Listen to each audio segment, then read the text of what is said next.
Good morning. तो let us start the class. Start करते हैं हम लोग आज का क्लास। आज के क्लास में हम लोग देखेंगे क्या, ये जानने से पहले अब तक हमने क्या देखा वो जानना जरूरी है। अगर हम ये जान जाते हैं कि अभी तक हमने क्या पढ़ा तो आगे क्या पढ़ने वाले हैं जानना क्या हो जाएगा, आसान। Is it clear? तो चलिए अभी हम लोग देखते हैं कि अभी तक हमने क्या देखा। सबसे पहले हम लोग बात कर रहे थे शेड्यूल्स की, तो शेड्यूल 1, शेड्यूल 2, शेड्यूल 3 की बात की जा रही थी। 1, 2 एंड 3। बहुत सारे बच्चे लिस्ट से कंफ्यूज हो जाते हैं, that should not be there. यहां पर बात की जा रही है सप्लाई में शेड्यूल 1 के तहत कौन कौन से बातों को ध्यान में रखा जाता है, सप्लाई किसे कंसीडर किया जाता है शेड्यूल 2 के तहत, और सप्लाई किसे कंसीडर किया जाता है शेड्यूल 3 के तहत। इन बातों पर हमें ध्यान देना है। आई होप यहां जो मैंने आपको शेड्यूल 1, शेड्यूल 2 पढ़ाया समझ में आ पाया होगा। फिर से हम लोग थोड़ा सा जानते हैं कि सर मुझे थोड़ा याद नहीं है कि शेड्यूल 1 में क्या था, शेड्यूल 2 में क्या था और शेड्यूल 3 में क्या था। थोड़ा सा अगर आप याद दिला दें तो हमें आसान हो जाएगा याद करना, रिकॉल करना। लेट मी क्लियर यू कि कुछ ऐसी बातें होती हैं जो शेड्यूल 1 में है और वो विदाउट कंसिडरेशन भी सप्लाई ट्रीट किया जाता है।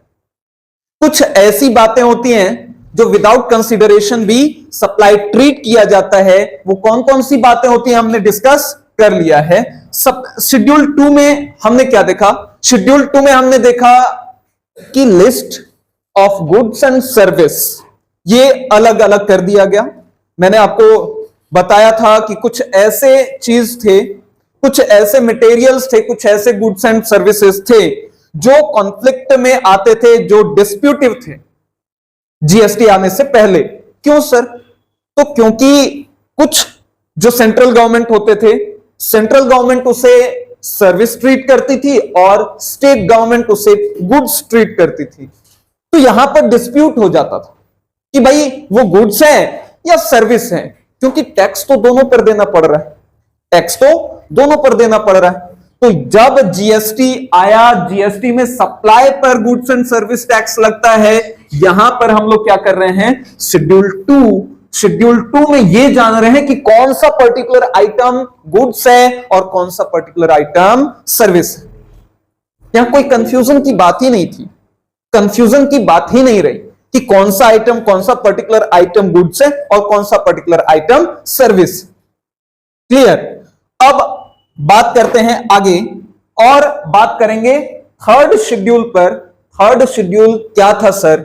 थर्ड शेड्यूल में नीदर गुड्स और मतलब ये सप्लाई माना ही नहीं जाता था। कुछ ऐसे चीज हैं जिससे सप्लाई नहीं माना जाता है, जिस पर जीएसटी एप्लीकेबल नहीं है।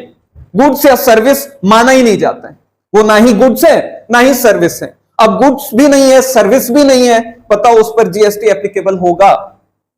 नहीं होगा। क्यों नहीं होगा? क्योंकि मैंने आपको सप्लाई में बताया इवेंट जो सबसे इंपॉर्टेंट इवेंट है, टैक्सेबल इवेंट कहते हैं, टैक्सेबल इवेंट सप्लाई है। अगर सप्लाई के बारे में हम लोग जानेंगे तो वहां पर हम लोग देखेंगे कि supply of what, supply of इधर गुड्स और सर्विस। अगर ये दोनों में से कोई चीज नहीं है, दोनों क्राइटेरिया को फुलफिल नहीं करता है, that will not be applicable for GST. उस पर जीएसटी एप्लीकेबल होगा ही नहीं। थर्ड लिस्ट क्या है, शेड्यूल 3 क्या है?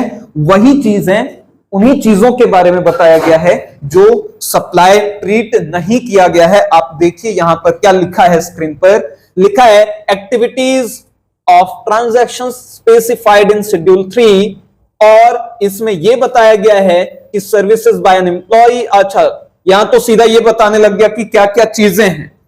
मैं आपको इसमें बताता हूं कि थर्ड शेड्यूल में यह बताया गया है कि सप्लाई क्या नहीं है, किसे ना ही गुड्स माना जाता है, ना ही गुड्स के रूप में ट्रीट किया जाता है, और किसे सर्विस भी नहीं माना जाता है। ये दो बातों पर ध्यान दिया गया। ठीक है, स्टार्ट करें, वन बाय वन देखते हैं कि कौन कौन से ऐसे सर्विस हैं या कौन कौन से ऐसे मटेरियल हैं जिससे ना ही गुड्स ना ही सर्विस ट्रीट किया जाता है, जिससे सप्लाई ट्रीट किया ही नहीं जाता है। Number one you can see on number 1 Page number 45, number 1, activities of transactions specified in schedule 3. Number 1 is services by an employee to the employer in course of or in relation of his employment. What does it mean? Sir, ये क्या कहने का मतलब क्या है? मैं आपको बताता हूं कि अगर कोई इंप्लॉई, ध्यान से समझना, अगर कोई इंप्लॉई अपने ओनर को, एम्प्लॉयर को, एम्प्लॉई है,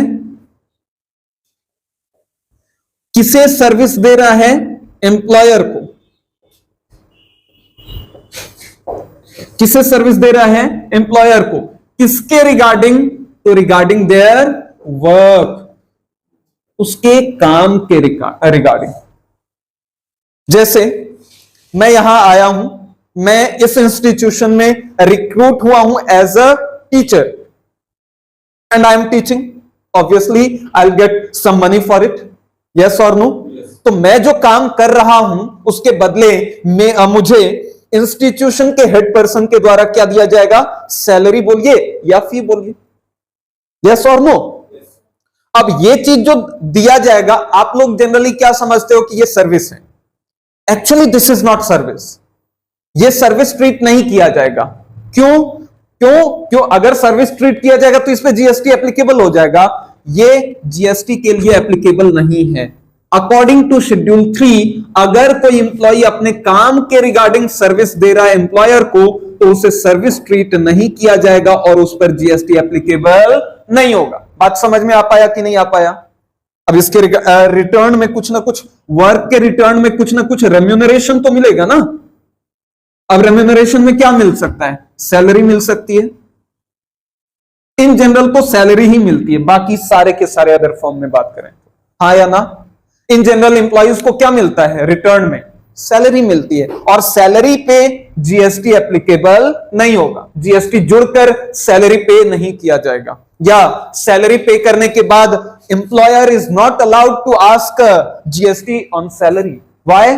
because in schedule 3 it is specifically mentioned on the first point that the employees, if employees are given the service to the employer regarding their work or function, और उसके बदले जो return ले रहा है उस पर जीएसटी एप्लीकेबल नहीं होगा।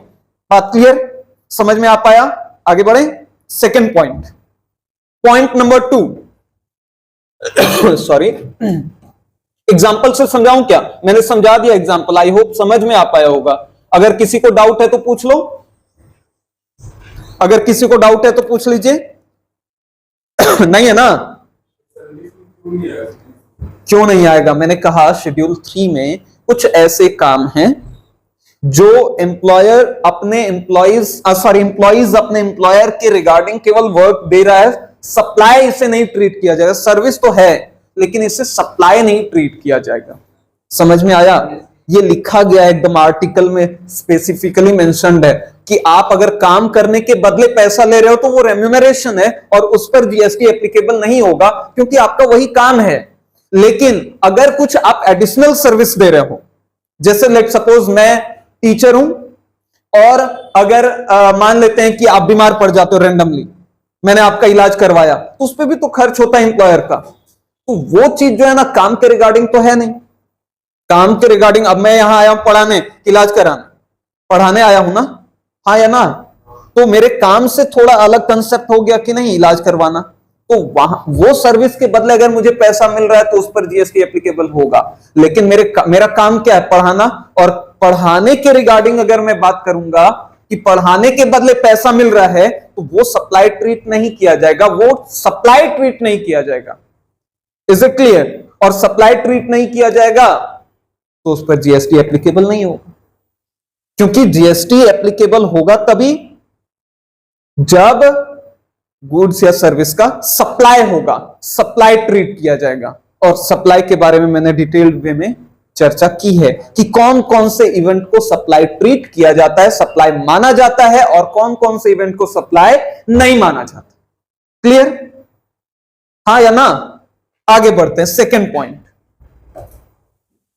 सेकेंड पॉइंट है services by an court or tribunal established under any law of the time being enforced.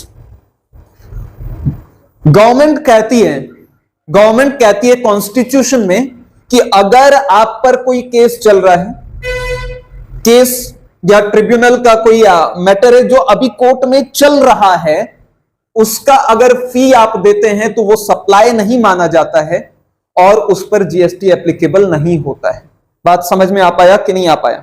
जो मुद्दा अभी कोर्ट में चल रहा है, केस और ट्रिब्यूनल जो है वो इन प्रोसेस है और उसके बदले जो आप फी पे करते हैं उसे सप्लाई ट्रीट नहीं किया जाता और उस पर जीएसटी एप्लीकेबल नहीं होता है। दो बातें समझ में आई? अगर नहीं आ रहा है तो आप क्लियर कट बोलिए। आ रहा है बात समझ में? कौन कौन सा इवेंट सप्लाई नहीं है? ठीक, दो बातें समझ में आई। एम्प्लॉइज, अगर एम्प्लॉयर को सर्विस दे रहा है, उसे गवर्नमेंट कहती है कि इसे सप्लाई न माना जाए और इस पर जीएसटी एप्लीकेबल ना हो। दूसरा, मैंने कहा केस और tribunal if that is in process, तो उसके बदले जो आप फी पे कीजिएगा उस पर जीएसटी एप्लीकेबल नहीं होगा, उस पर जीएसटी एप्लीकेबल नहीं होगा क्योंकि उसे सप्लाई ट्रीट नहीं किया जाएगा। Is it clear? समझ में आ पाया? तीसरा पॉइंट देखिए क्या लिखा है।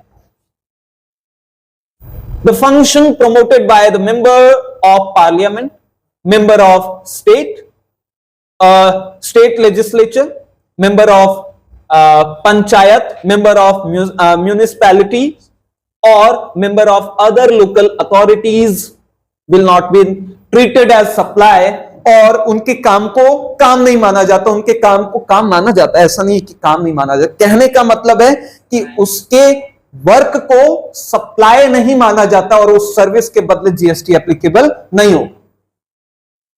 कौन कौन से मेंबर्स हैं? देखिए बुक में लिखा है, एकदम क्लियर कट लिखा है। Member of parliament, member of state legislature, member of panchayat, और कौन सा है? मेंबर ऑफ म्यूनिसिपैलिटीज और लोकल अथॉरिटीज। अगर इन सभी लोगों के द्वारा काम किया जा रहा है और काम के बदले अगर उन्हें कोई पैसा मिल रहा है, that will not be treated as supply, क्योंकि पैसा मिलता कब है? जब सप्लाई होता है। लेकिन यहां पर सर्विस का सप्लाई हो रहा है लेकिन उसे सप्लाई नहीं माना जाएगा, that will not be treated as supply, और वहां नहीं होगा जीएसटी अप्लाई। बात समझ में आया कि नहीं आया? आ गया? आ रहा है सर धीरे धीरे, हाँ या ना? क्योंकि आपने क्लास छोड़ा है, अगर आपने एक भी क्लास छोड़ा है तो समझ आने में प्रॉब्लम होगी। आगे बढ़ते हैं।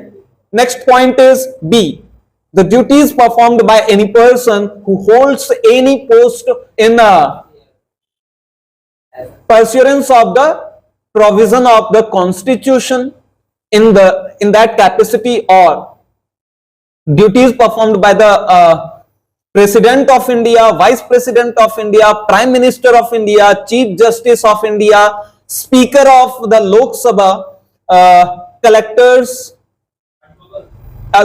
Controller and Auditors General of India, CAG, Chairman of Union Public Service Commission, Chief Election Commissioner, और जितने भी यहां पर नाम लिखे गए हैं, that will not be treated as function of that person will not be treated as supply, और उस पर जीएसटी नहीं होगा अप्लाई। बात समझ में आया? अगर होता ये सप्लाई तो जीएसटी करते अप्लाई, लेकिन नहीं है सप्लाई तो नहीं करेंगे जीएसटी अप्लाई। अगर हमने कर दिया जीएसटी अप्लाई तो आपका मार्क्स हो जाएगा फ्लाई, उड़ जाएगा मार्क्स नहीं। इसलिए आप ऐसा गलती नहीं कीजिएगा। ये पॉइंट बहुत इंपॉर्टेंट है, क्योंकि अगर आप सप्लाई किसे ट्रीट किया जाता है, बी में बोला जा रहा है जितने भी नाम लिखे गए हैं, प्राइम मिनिस्टर हो या फिर चेयरपर्सन हो लोकसभा का, या फिर कोई भी जो भी नाम मेंशन्ड हैं, उनके सर्विस को सप्लाई नहीं माना जाएगा और उस पर जीएसटी एप्लीकेबल नहीं। बात समझ में आ पाया? क्लियर हुआ? आगे बढ़ते हैं। Next point is C.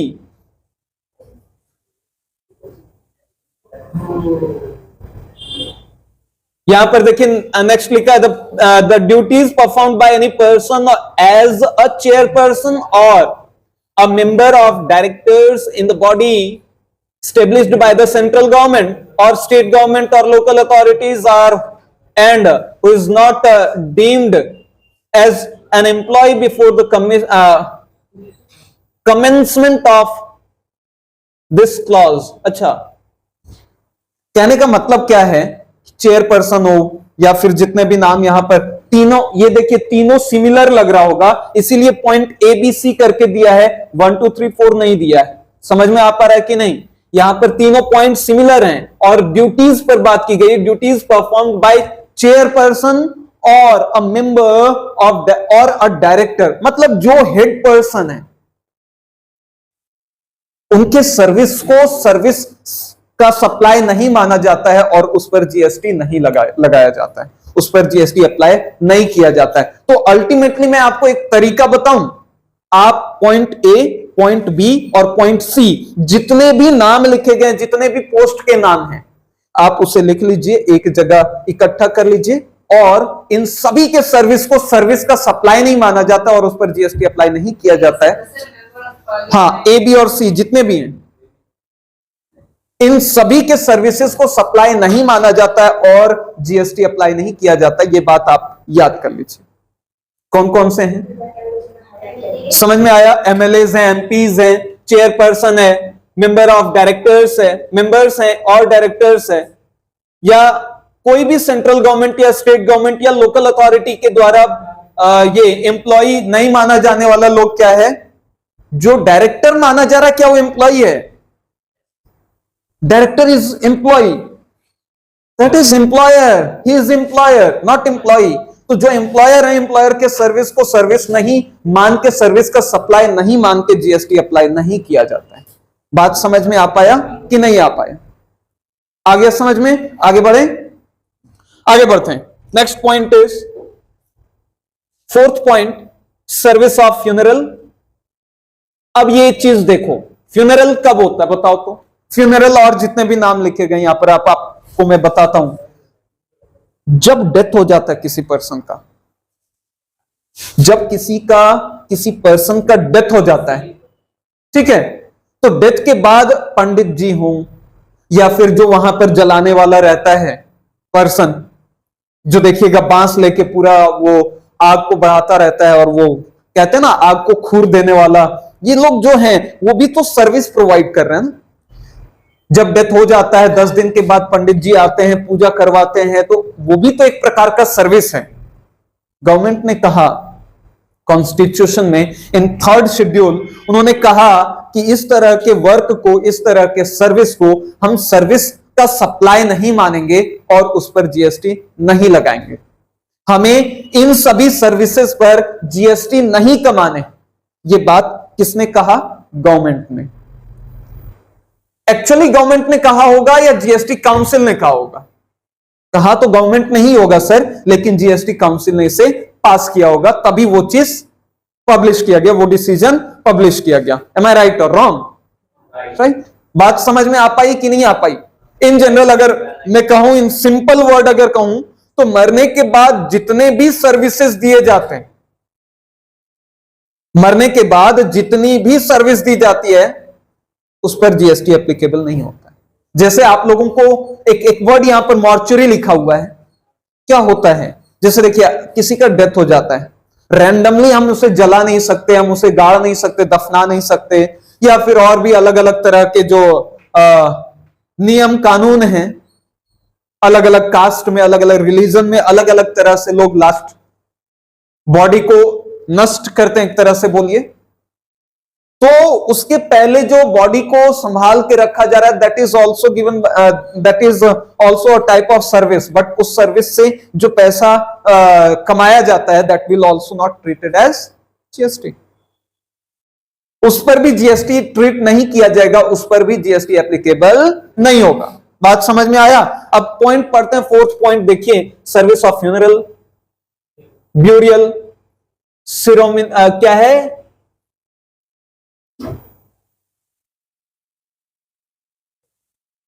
Crematorium और mortuary includes transportation of deceased person, deceased person आपने पढ़ा होगा, deceased partner in accountancy, in accountancy आपने पढ़ा होगा deceased partner. What does it mean?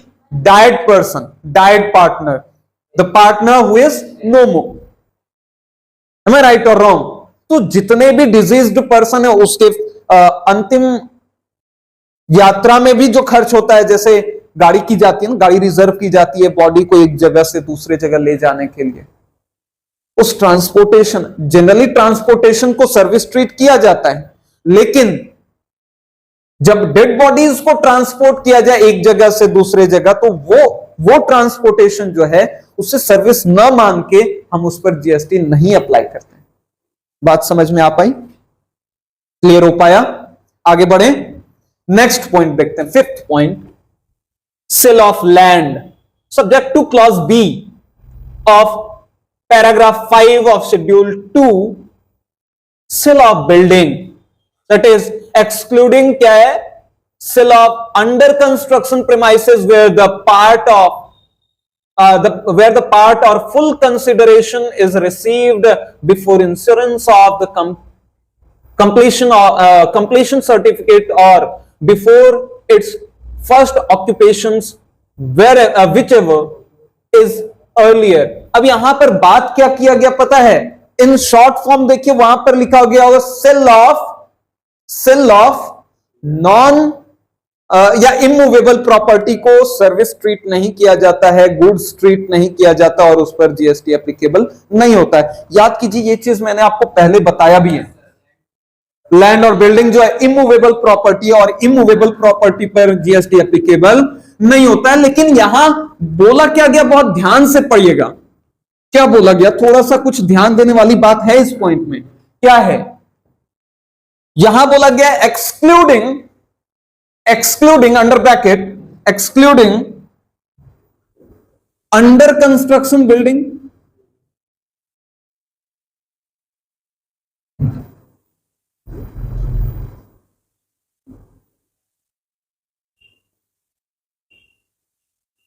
Under construction अगर बिल्डिंग है और मैंने पेमेंट कर दिया, फोकस कीजिएगा नहीं तो रह जाएगा टॉपिक. तो मैंने क्या कहा? पेमेंट अगर मैंने कर दिया, ठीक है, मैंने क्या कर दिया? पेमेंट कर दिया, कंस्ट्रक्शन पूरा हुआ नहीं और पेमेंट कर दिए, तो क्या सर वो पेमेंट सर्विस माना जाएगा या उस पर जीएसटी एप्लीकेबल होगा? नहीं होगा. क्यों? जीएसटी एप्लीकेबल सॉरी इस पर होगा अगर मैंने कंस्ट्रक्शन होने के बाद किया तो नहीं होगा. जैसे मान लो मैंने लैंड खरीदा और मैंने लैंड खरीद लिया, तो लैंड तो कंस्ट्रक्शन में गया नहीं. लैंड अगर मैंने खरीदा, transfer of immovable property, am I right और wrong? Transfer of immovable property, तो उस कंडीशन में जीएसटी एप्लीकेबल नहीं होगा. मैंने आपको उदाहरण दिया था वास्तु विहार का, और वास्तु विहार में मैंने एक चीज बताया था कि जब कहीं पर बिल्डर्स सोसाइटी या फिर अपार्टमेंट स्टेबल करने जाते हैं, और स्टेबल करने से पहले अगर मैं एक नॉर्मल पर्सन हूं, सोशल पर्सन हूं, और मैं एक पब्लिक होने के नाते गया कि मुझे इस वास्तु विहार जो अपार्टमेंट बनने वाला या सोसाइटी बनने वाला है उसमें मुझे एक फ्लैट खरीदना है, मैंने पहले ही जाकर एडवांस दे दिया, मैंने पहले ही जाकर कुछ अमाउंट एडवांस पेमेंट कर दिया, फिर सेकेंड इंस्टॉलमेंट भी कर दिया. लेट्स से मुझे अगर देने थे 20 लाख रुपीस, क्या 20 लाख में तो फ्लैट अच्छा आएगा नहीं, 50 कर दो इसको, 50 लाख रुपीस मुझे देने थे, और मैंने क्या किया कि शुरू में मैंने 10 लाख रुपीस पे किया,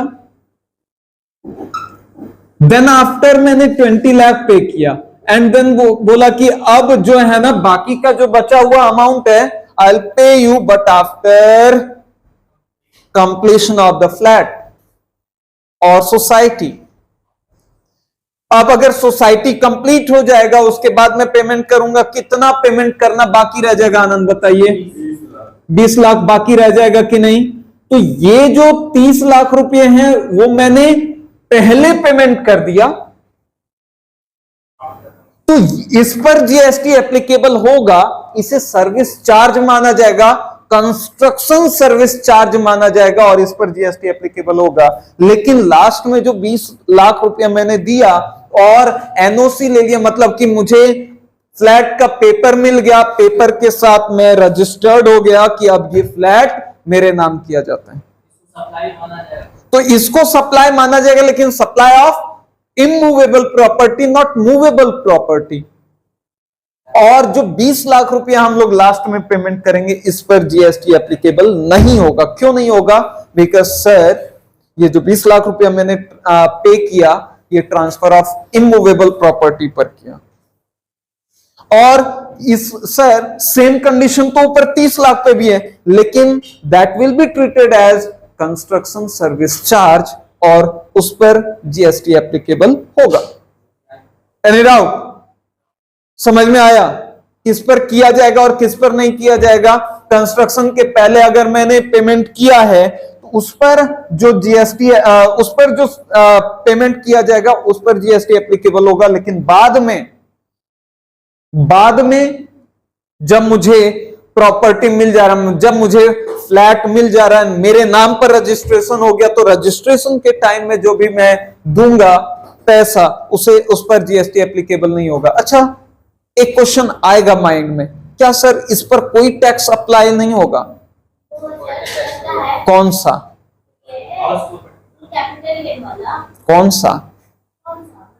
कौन सा टैक्स एप्लीकेबल होगा बताइए?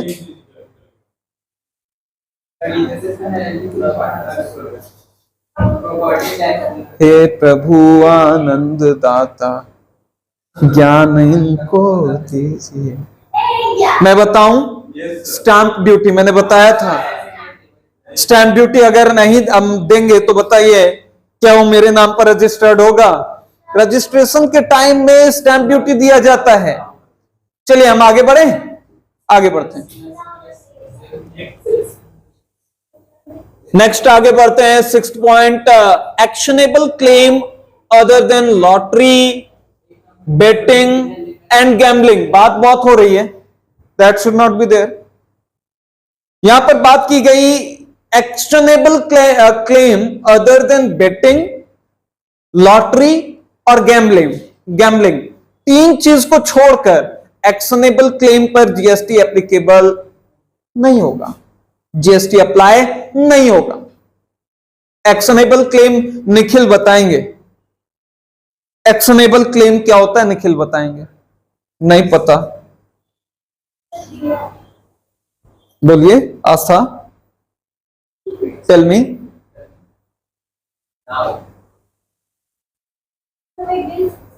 No, actionable claim, actionable claim का मतलब मैंने बताया था। यस, हाँ वो नहीं, एक्शनेबल क्लेम का मतलब मैं आपको समझाता हूं। लेट सपोज आप किसी के बहुत दूर के रिश्तेदार हो, या आपका कोई बहुत दूर का रिश्तेदार है, लेकिन उस दूर के रिश्तेदार के आप ही एक रिश्तेदार हो।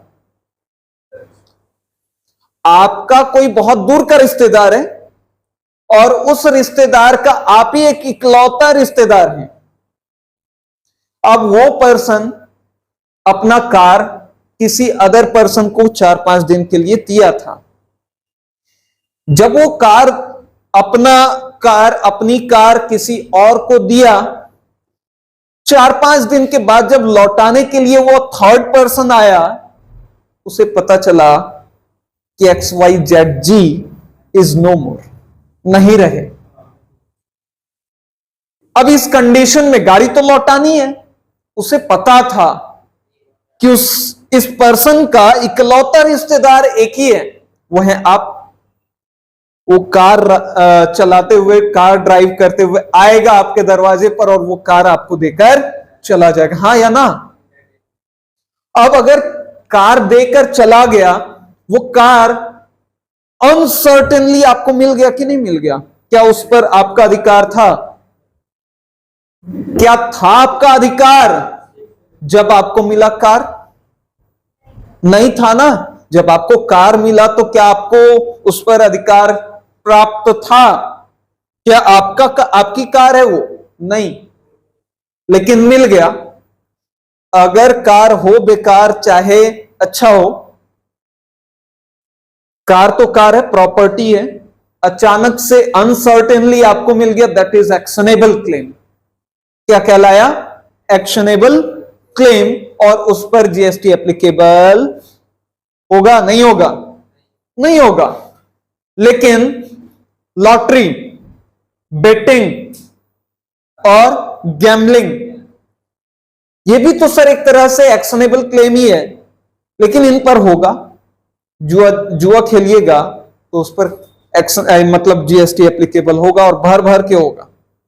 केवल जीएसटी नहीं, अदर टैक्सेस भी एप्लीकेबल होंगे, बहुत सारे टैक्सेस। हाँ या ना? इसीलिए आजकल आप लोग समझ नहीं पा रहे हो, ड्रीम 11, टीम 11, कौन बनेगा करोड़पति, देखिए ना, खूब प्रचलन में, और खूब इसका प्रचार गवर्नमेंट भी करती है। क्यों?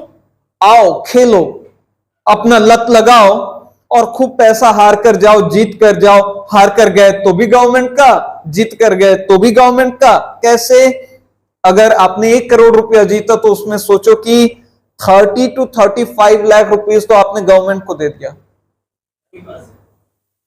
30% तो आपने केवल इनकम टैक्स दिया, डायरेक्ट टैक्स। इसके अलावा आपने सेस आपको देना होगा, क्योंकि आपका जो इनकम होगा वो एक पर्टिकुलर लिमिट से ऊपर होगा, 1 करोड़ होगा। सरचार्ज लगेगा, तो बहुत सारे चीज जुड़ जाएंगे, और उसमें हाँ उतना आ जाएगा। तो सोचिए, उतना हैवी अमाउंट किसको देना पड़ जाता है। खैर, 1 करोड़ जीतने के लायक आपके पास दिमाग भी होना चाहिए। बहुत दुख के साथ मुझे कहना पड़ रहा है। समझ में आ पाया? Actionable claim and other lottery, betting and gambling clear हो पाया? 7th पॉइंट, टाइम नहीं लेते हुए आगे बढ़ेंगे। Supply of goods from a place in non taxable territory to another place in non taxable territory without such goods entering into India. कहने का मतलब बताओ तो। अच्छा, एक बात बताओ, एक बात बताइए, आपने कभी सुना है जीवन में इंपोर्ट? इंपोर्ट वर्ड सुना है? हाँ या ना? इंपोर्ट का मतलब सामान का अपने देश में आना। एक्सपोर्ट का मतलब हमारे कंट्री से दूसरे कंट्री में सामान को भेजना। तीसरा क्या होता है बताओ तो आस्था? कोई नहीं बताएगा। तीसरा क्या होता है आस्था? इंपोर्ट और एक्सपोर्ट के अलावा एक तीसरा टर्म क्या होता है बताइए तो?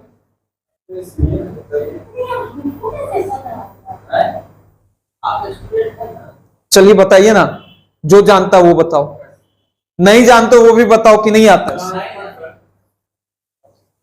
आपने कभी नाम सुना इंटरपोर्ट? क्या होता है इंटरपोर्ट? अच्छा, अभी सुन रहे हो? इससे पहले भी सुने। इंटरपोर्ट क्या होता है बताओ? इंटरपोर्ट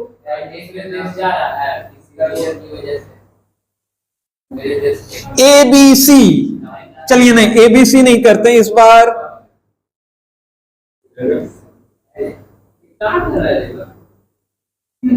बहुत ध्यान से समझना, नया टर्म है आपके लिए, लेकिन होना नहीं चाहिए। 11th 12th अगर आपने ढंग से पढ़ा, ग्रेजुएशन सही से किया है तो।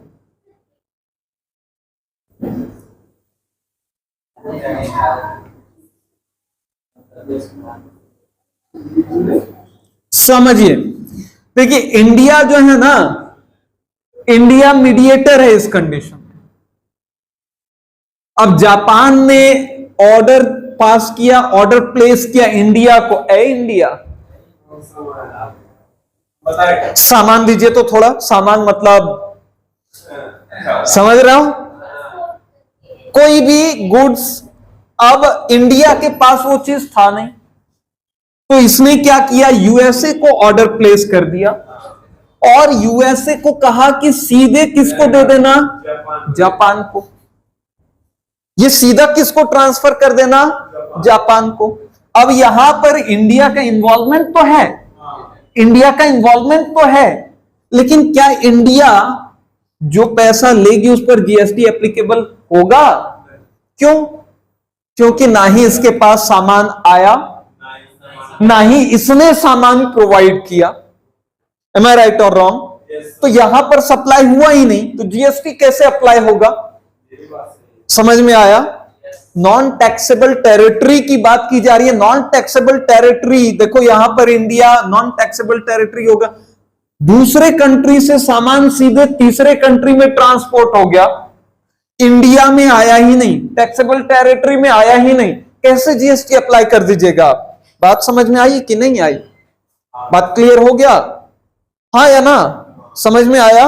सेवंथ पॉइंट यही कह रहा था, supply of goods from a place in non taxable territory to another place in the non taxable territory.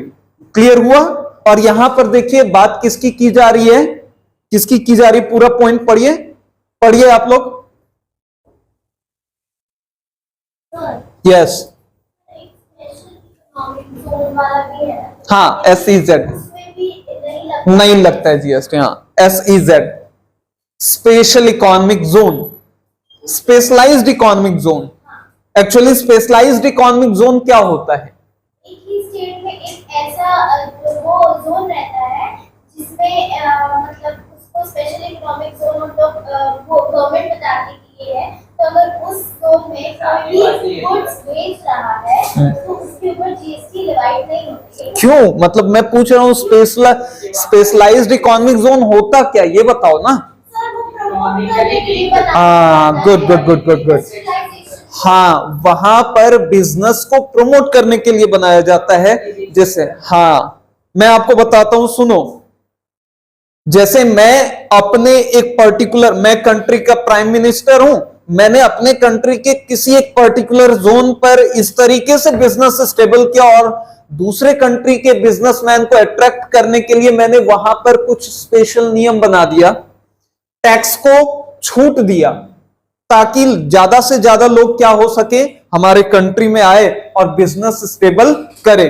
तो वहां पर जितने भी लोग बिजनेस करेंगे ना, वहां पर टैक्स पर कुछ रिलैक्सेशन होता है और जिसके कारण वहां पर बिजनेस का डेवलपमेंट हो पाता है। समझ में आता है? स्पेशलाइज्ड इकोनॉमिक जोन क्या है? जहां पर बिजनेस को करने के लिए बढ़ावा दी जाती है और कुछ कुछ अलग अलग पॉलिसीज और रूल्स रेगुलेशंस बनाए जाते हैं। क्लियर हो पाया? आगे बढ़े। यहां पर बात समझ में आ पाई? इंटरपोर्ट के टाइम में जो मेन कंट्री होगा, जो मिडिल कंट्री होगा, उस पर जीएसटी एप्लीकेबल नहीं होगा, क्योंकि ना ही उसके इकोनॉमिक टेरिटरी में, ना ही उसके इकोनॉमिक टेरिटरी में गुड्स आया और ना ही उस पर्टिकुलर टेरिटरी ने सप्लाई किया है। दैट्स व्हाई वहां पर जीएसटी अप्लाई नहीं होगा। Is it clear? हाँ या ना? Last point is supply of warehouse, that is custom bundled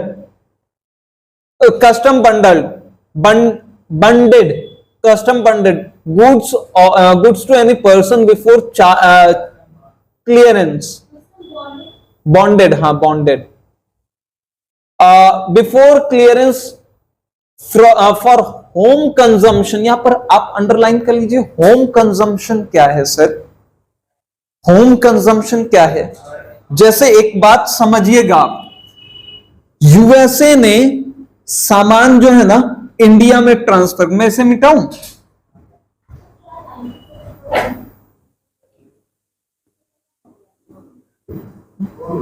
screen देखिए ना, स्क्रीन पे है, आप स्क्रीन देखिए।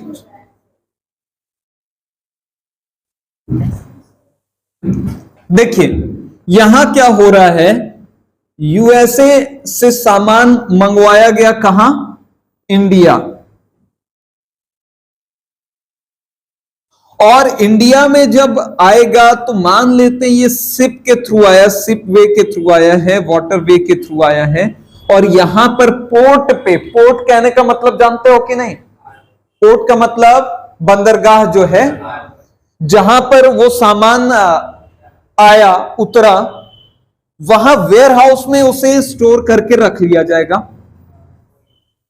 और जो ओनर होगा वो उस पोर्ट पर जाएगा, इसे छुड़ाएगा। इस पर जो क्या क्या लगेगा, कौन कौन से टैक्सेस लगेंगे बताइए? कस्टम में कौन सा? BCD, basic custom duty. और क्या लगेगा? कौन सा जीएसटी?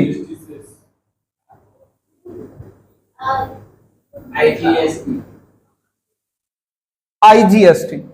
सर क्या ये आईजीएसटी जीएसटी एक्ट के तहत होगा, सीजीएसटी एक्ट के तहत वाला आईजीएसटी है?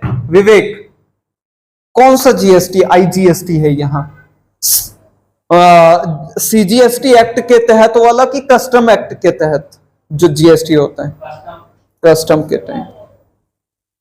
यहां पर जीएसटी एप्लीकेबल नहीं है, लेकिन जीएसटी है, आईजीएसटी है, कस्टम एक्ट के तहत लिखा गया है।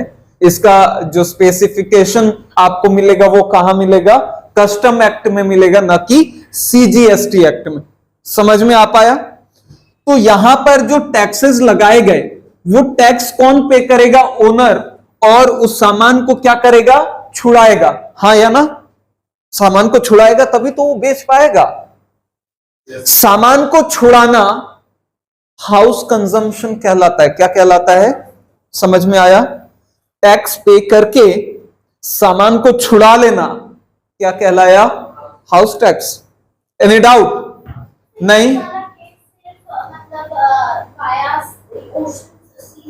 नहीं नहीं, ये ओशन और सी के थ्रू नहीं, ये कहीं भी हाँ इंपोर्ट का केस रहना चाहिए। हाँ इंपोर्ट, हाँ आप एयरपोर्ट पे भी लाओ तो एयरपोर्ट पे भी वो सामान जो इंपोर्ट होता है उसको स्टोर करके वेयर हाउस में रख लिया जाता है, और फिर यहां से ओनर जाते हैं, टैक्स पे करते हैं और उसे छुड़ा कर लाते हैं। तो जो सामान छुड़ाने का प्रोसेस हुआ ना, that is called as house consumption. House consumption का मतलब ये नहीं कि घर ले जाके उसको कंज्यूम करना है, ये नहीं। समझ में आ पाया? क्लियर? तो ये चीज यहां पर बात समझ में आई कि यहां इस पर जीएसटी एप्लीकेबल नहीं होगा। ठीक, अब आगे बढ़ते हैं। दूसरा एक और बहुत इंपॉर्टेंट बात, सेकंड पॉइंट जो बी पॉइंट लिखा गया है ना, इसमें क्या लिखा है? मान लेते हैं कि ए है, एक पर्सन है, ओनर है, वो बी को सामान बेच दिया। ए जो ओनर है वो बी को सामान बेच दिया। समझिएगा, अगर यहां नहीं देखोगे नहीं समझ में आएगा। ए ने सामान बी को ट्रांसफर कर दिया, सेल कर दिया, लेकिन कंडीशन है वो ए यहां जाके उसे सामान को छुड़ाया नहीं, सामान को छुड़ाने से पहले ही बी को बेच दिया। बात समझ में आ रही है कि नहीं आ रही? नहीं आ रही होगी, आ रही है। इंपोर्ट हुआ यहां पर इंडिया में, इसने इंपोर्ट किया था, ए ने इंपोर्ट किया था। ए ने इंपोर्ट किया और इंपोर्ट करने के बाद उसे सामान को पोर्ट पर जाके छुड़ाने से पहले ही बी को बेच दिया। सामान आके पड़ा हुआ है वेयर हाउस में। अब बताइए, जो बी पे करेगा अमाउंट ए को, वो विद जीएसटी होगा या विदाउट जीएसटी होगा? बताइए, विद होगा कि विदाउट होगा? क्या यहां पर वो जीएसटी लेगा? ए जीएसटी लेगा? हां या ना? आपके अकॉर्डिंग क्या होना चाहिए? लेना चाहिए जीएसटी या नहीं लेना चाहिए? यहां पर मैंने क्या कहा, यूएसए से सामान इंडिया आया है और इंडिया आके पोर्ट पे पड़ा हुआ है। ए का काम क्या था? पोर्ट पर जाके सामान को छुड़ाना। इसने छुड़ाया नहीं, ये सीधे बी को सेल कर दिया, बी को सामान बेच दिया। अब ए जो पैसा बी से लेगा वो विद जीएसटी लेगा या विदाउट जीएसटी लेगा? क्यों? जीएसटी लेगा। लेगा? मैं कहता हूं नहीं लेगा। क्योंकि सर, हाँ गुड, वेरी गुड, क्योंकि बी जाएगा ना छुड़वाने के लिए। मतलब जो पोर्ट पे रखा हुआ, जो वेयर हाउस में रखा हुआ है इंपोर्टेड गुड्स, वो कौन जाएगा छुड़वाने के लिए? बी। और सारा टैक्स कौन क्लियर करेगा? बी। तो जब यहां बी टैक्स पे कर ही रहा है तो ए को क्यों देगा? ए को क्यों देगा? बात समझ में आ पाया? तो ये थे third schedule. I hope third schedule में भी कोई डाउट नहीं रहा होगा। अगर डाउट है तो पूछिए, क्लियर कीजिए। नहीं है तो अभी इस टॉपिक में इतना ही। अब हम लोग आगे बढ़ेंगे और दूसरे टॉपिक